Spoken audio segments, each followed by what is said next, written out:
Hi friends, Nandamuri Balakrishna హీరోగా గోపిచంద్ మల్లి అనే డైరెక్షన్లో ఇదివరకు వీరసింహారెడ్డి అనే సినిమా ఎంత పెద్ద బ్లాక్ బస్టర్ హిట్ అయిందో మనందరికీ తెలిసిన విషయమే.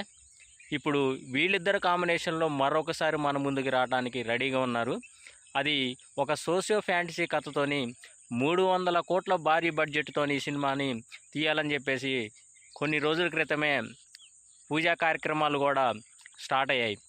ఇది ఒక 2 నెలల తర్వాత సెట్స్ మీదకి వెళ్ళాల్సిన టైంలో అనుకోకుండా ఆ స్టోరీని పక్కన పెట్టి మరొక కథతోని, అంటే మాస్ యాక్షన్ ఎంటర్టైనర్తోని ఇంకో కథతోని వాళ్ళిద్దరు కాంబినేషన్లో సినిమా తీయాలని చెప్పేసి భావిస్తున్నారని చెప్పేసి సోషల్ మీడియాలో వార్త అయితే ఒకటి వైరల్ అయితే అవుతుంది.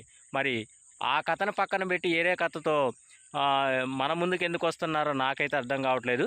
నిజంగా ఇది అభిమానులు ఒక బ్యాడ్ న్యూస్ అనే చెప్పాలి.